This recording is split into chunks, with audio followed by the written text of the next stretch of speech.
I'm Matt. I'm Kerry. We are the Stagmer brothers of Baltimore Knife and Sword. Our work can be seen on film, Broadway, and at Renaissance festivals around the country. We're going to be building some of your favorite weapons, and some weapons that you've never seen before. This is Man at Arms, REFORGED.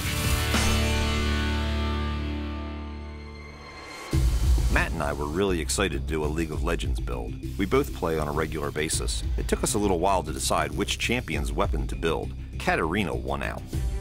The first thing we have to do is get Katarina's blades drawn and cut out. The in-game art changes a little bit on Katarina. We had to do a lot of research between some of our other skins and some fan art. We're gonna make 2 of them. We're gonna make them pretty big. They're called knives or daggers in the game, but they're basically a short sword.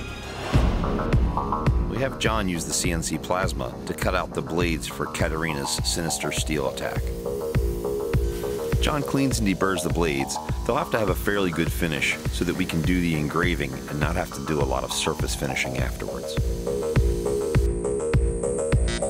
Went ahead and laid out the engraving for the inside of the blade. You can see it's gonna be pretty gnarly. So what I need to give Kerry is delete the outside of the blade and just give him this file. It'll give him his tool path and he'll be able to put that into the CNC mill and get it carved. For Katarina's daggers, we're actually going to do some deeper carving. It's not just going to be engraving. The CNC milling machine is going to take 4 passes. We're going to go about 40 thousandths deep. This will give us a basic layout and give us the definition for where the edges are going to end. So we're going to do a little side build on the Katarina swords. We're going to make 3 throwing daggers that she carries. We're going to use 1075 steel because it's a great all-around tough steel for that kind of weapon. Ah! Safety first! Sam first cuts them on the saw, then deburrs them, and goes outside to begin the forging.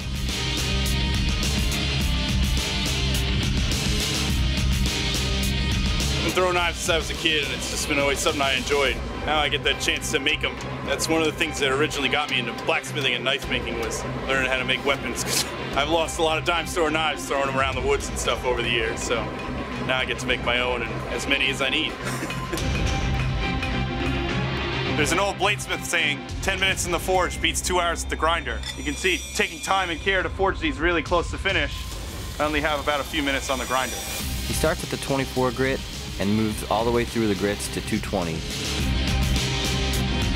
After grinding, Sam heat treats and then tempers Katarina's throwing darts.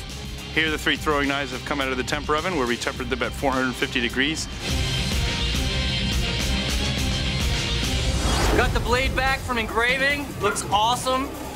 Only thing we need to do is stick it in the forge, draw out the edge a little bit. I just want to see a little more thickness here. So I'm gonna go ahead and edge bevel it and prepare it for grinding.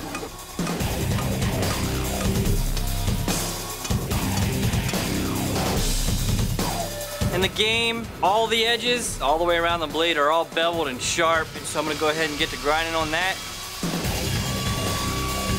What I like to use is a pair of vice grips, clamp those on the tang.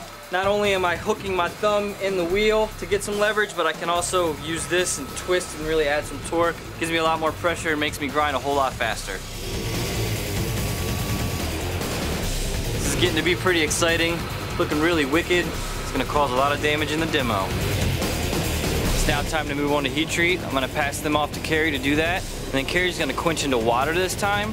Kerry's doing an agitated quench. What that means is when he goes in, he's moving that blade side to side and up and down to relieve any steam jacket that could be around that blade. If you get a steam jacket around the blade, that means the water's not actually cooling the blade. Using our CNC plasma table, I'm going to cut out the guards for Katarina's swords from League of Legends. After Kerry and I examined a lot of in-game art and some fan art, we decided this guard needs some overlays. John uses a plasma cutter to cut them out. So I'm going to use the fly press to do some of the ornamentation for the guards for Katarina. I'm actually marking where we're going to be drilling for some rivets. I'll come in with a chisel and just lay in the 4 lines that you see on opposite sides of her guard. John lines up the guard and the overlay to drill the rivet holes.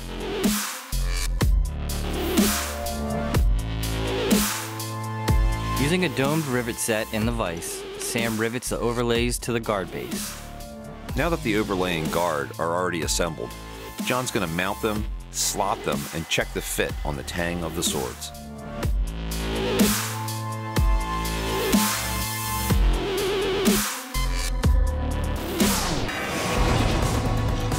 I left the edges a little thick for heat treat, but now that we have the blades hardened, it's time to hone those in. I do that on a 24 grit machine.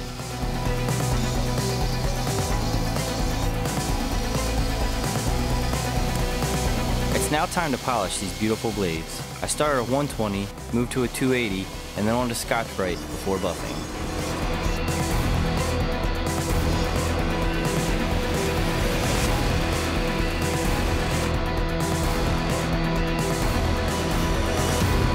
John welds the guard and pommel onto the first blade.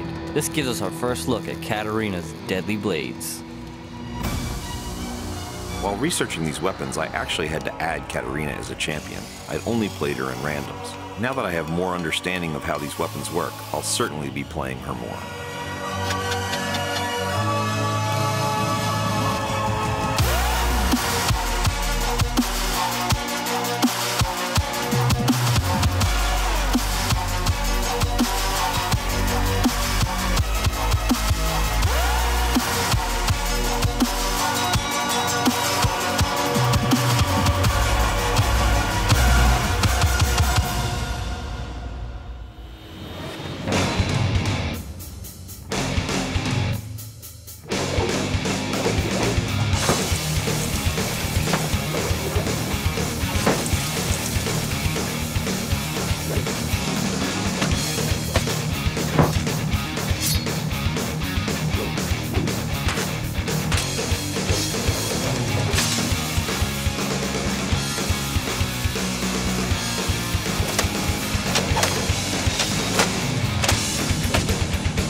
Click here to subscribe, or click here to watch more episodes.